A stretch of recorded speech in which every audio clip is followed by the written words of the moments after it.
Welcome back to yet another episode of Reborn. Last time, we took on Cigarette Charlotte to earn the Cinder Badge and got 450 Pokemon. First, we're going to head down into the gatehouse on the south side of Calcenon City. Inside, we can talk to the attendant who will take $40,000 of ours to repair the stairs to Route 3. While this is a handy shortcut, it also gives us access to a small cave here, where we can pick up the Magmarizer, Ghost Memory, and the Electrizer. Back in Calcenon, we talk to two NPCs in houses, and we trade them the Electrizer and Magmarizer, for Elekid and Magby respectively. These two bring the total up to 452.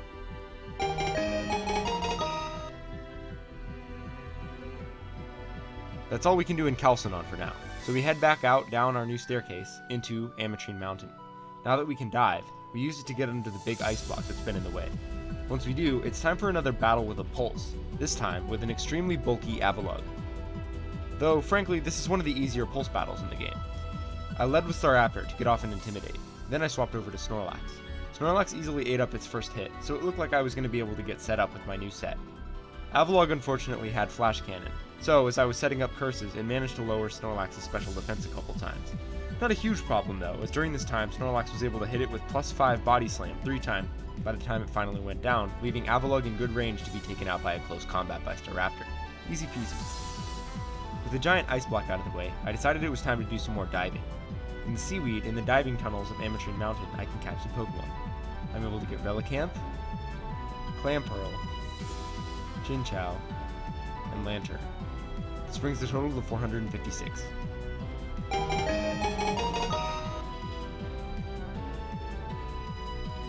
I don't normally go into every single item you can get in this game, since that would take a while, but for the sake of exploring the mountain complex with Dive and later Waterfall, there are some I'll take the time to point out if you're following along so you make sure you don't miss any big exploration areas. So, on the second floor of Celestine, there's a big diving spot we can go down. In the bottom right side, there's a field effect readout, and up above we can pick up a water stone.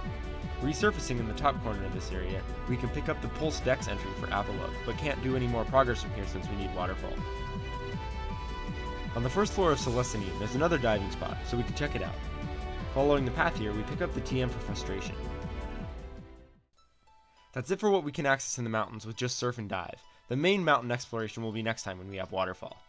So we finally head back to where we fought Avalugg and escape the mountain into Ametrine City. There's grass up here, and that means encounters. In the morning, I catch Drampa, Vanillish, and Alolan Vulpix. Keeping in mind we already had the Fire-type Vulpix, we now have 458.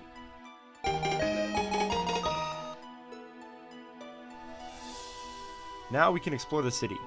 For some reason, there are tons of computer-related events up here. The most notable one starts in this house next to the Pokemon Center. Talking to the guy here, we have to purge a glitch from his computer. These are some fairly straightforward single battles on the glitch field, which we're going to get real familiar with this episode, as you'll see. The glitch field acts sort of like Gen 1 mechanics. It reclasses moves to physical and special based on their types, so normal, fighting, flying are physical, and grass, fire, and water are special, for example. And it also takes the highest of the special attack and special defense stat as one special stat to calculate both. It also buffs psychic type moves, and makes it so that dark, steel, and fairy type moves are counted as normal type. Anyways, after a pretty easy time getting through these battles, we get a department store sticker. I grab a spare Pidove from our PC and head into one of the buildings in the city. Upstairs is a guy who recognizes the true majesty of Staraptor, and so he clearly wants a Pidove in order to eventually evolve it into one. If only he had just looked into my party for a real Staraptor, I guess. Anyways, we give him our Pidove, and the young fool gives us an old Amber. By talking to basically all the NPCs in the icy area of town, we get to progress the story. In the house of Meteor agents formerly known as Eve and Lumi, we pick up the Battle Pass to fight Terra later on in the story. After a few more conversations, we follow Blake back to his apartment. He sucks, and basically steals one of the crystal key rings from us, and won't even give us the HM for Waterfall. So it's time for us to solve a puzzle. Basically, we have to interact with every single object in Blake's room to discover a password, sort of like a point-and-click adventure game. We find 2 of the digits in books, and 4 more via plants all around the room. Using trial and error to figure out the last digit, using other items we found, we turn on a powered-on computer, and open up a secret tunnel back into the mountain. On the other side, we get to free Elite Four member Heather. In the room she was in, we can pick up the flying memory as well. So, we get to battle our way up the mountain, fighting back Meteor goons with either Shelly or Cal as a tag team partner. Once we're almost to the top, we're challenged by Aster in singles one more time. We fight him on the icy field. I lead with Snorlax, taking advantage of how his Soul Rock gets set up while I get my curses going. By the time I got to 6 curses and healed back up to full, both of his Lycan Rocks, Soul Rock, and even Passimian all didn't stand a chance and all went down. The only problem with this cool strategy is that it can't hit Ghost since Body Slam is my only attacking move, so Go Lurk was a little bit of an obstacle. I decided, well, why not PP stall him, so I did that, resting up and draining his PP as we went. Unfortunately, it was Snorlax who ran out of PP first, who used 3 struggles in order to take it out, leaving Crocodile to knock out my Pokemon. That's fine by me though, now it was 5-on-1, so I easily finished off Crocodile to win the fight. As a reward for bodying him with just one Pokemon for the most part, we get the HM for Waterfall. With Aster out of the way, it was time to fight Blake on the top of the mountain. He battles us in doubles on the snowy mountain field, so a little bit harder. I lead with Pyroar and Cinccino. Cinccino hit a very lucky crit on Gyarados that let me take it out in one turn, but my luck was reversed instantly as Pyroar sucks and missed an overheat on Mamoswine, so it died the next turn and Cinccino was brought really low. Next out was Weavile, who unfortunately knocked out both Cinccino and Exploud before going down. Thanks to avoiding a blizzard like a champ, Staraptor was able to knock out Blake's Starmie, leaving Mamoswine and Walrein out on the field. Finally taking out the Mammoth, Staraptor soon went down, leaving Snorlax in a 2v1 against both Walrein and Snorlax. Bruh. Looking pretty hard at this point. Though, incredibly, Blake just spammed Surf with Walrein, which hit Sandslash as well, meaning all I had to do was curse and heal long enough that Blake would knock out his Sandslash entirely on his own. After Snorlax, the tanky god pulled through for the second and not the last time this episode. I was able to knock out Walrein, securing a sneaky win against Blake. We steal the ring back from him, do this cool scene where there's 2 flying Pokemon that attack his helicopter, and we finally finish the Amethyst City saga. But unfortunately, it's revealed to us that Terra is in Team Meteor, so that's something we get to deal with later on. There's one more event we can do while we're up here in Amethyst. By talking to an old man in a house, we learn of a roaming Pokemon around. We spot Lucario on top of a building, then talk to the old man again. Then we spot Lucario again, and then we have to talk to the old man again. Only then can we head up the mountain and find a new cave. Out pops Lucario though, and despite being 15 levels higher than us, we have to battle it. Pyroar used Overheat. It's super effective. As a reward for this super tough battle, we get to pick up a certain egg, as well as the fairy memory. As I made my way all the way back down the mountain, and into the circus, the egg hatched into Riolu. This brings us up to 459.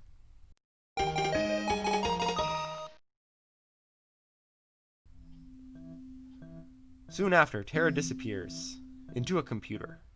So we enter perhaps the strangest part of this game so far, the glitch world. This takes us through 8-bit areas. First Route 23, then Mount Moon, then Opal Ward strangely enough, so it's not just Gen 1 areas, then Rocket Hideout, Lavender Town, of course, Bixbysion Wasteland, and then the Pokemon Mansion.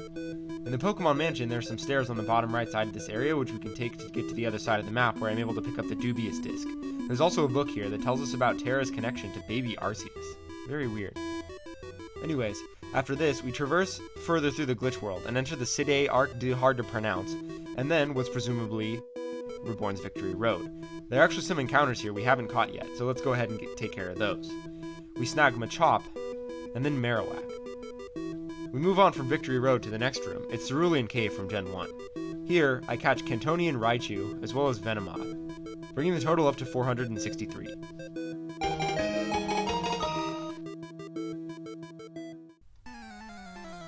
What's Cerulean Cave without a battle with Mewtwo, of course? We get to do it with broken Gen 1 mechanics and all. So one powerful special stat, Psychic type moves buffed, so it's going to be a tough fight. Though we do get to do it 6-on-1. I lead with Silvally, hoping to get some X-Scissor damage off, but it only survives long enough to chip Mewtwo to just above half.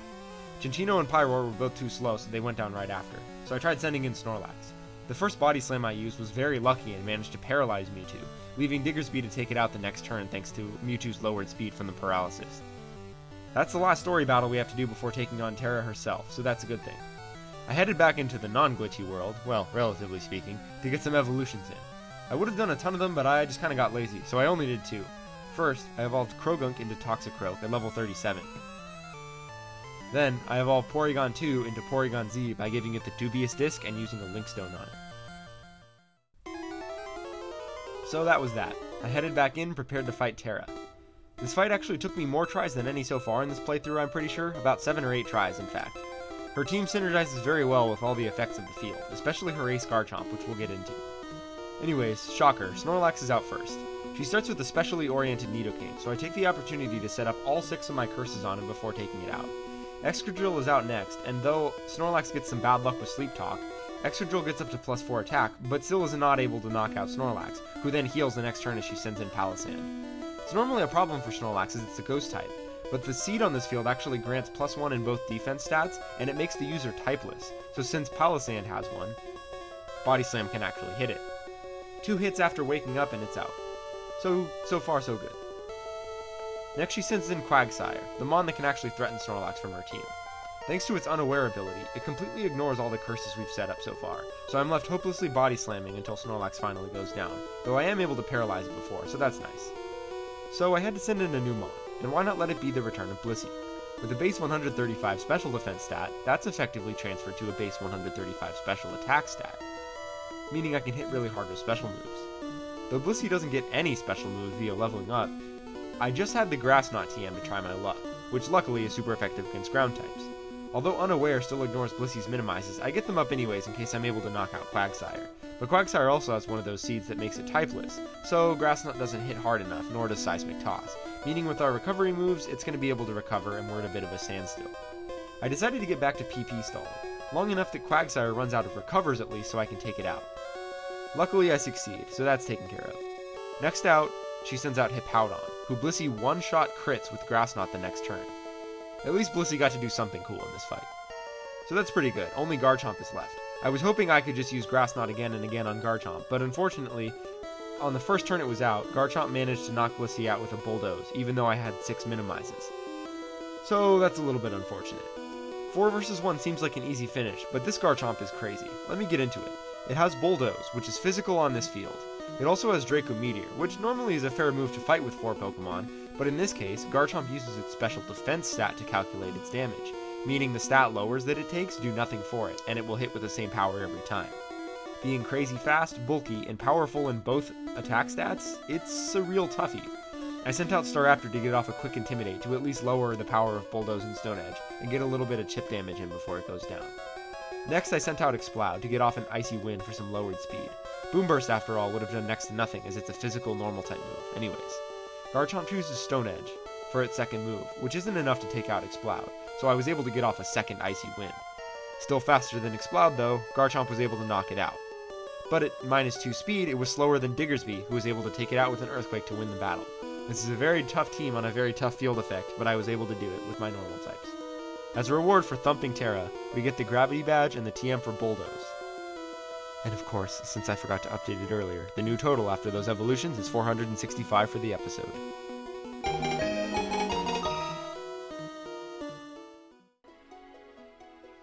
Thanks for watching this episode of the Pokemon Reborn Normal Monotype Catch 'em All run. I hope you enjoyed watching my awakened Snorlax body almost every trainer in this episode. I'm probably going to find some strategy that involves using Snorlax to win most of the single battles, at least for the rest of this game. Like the video and drop me a comment if you got something to say. Catch you next time, and have a great one.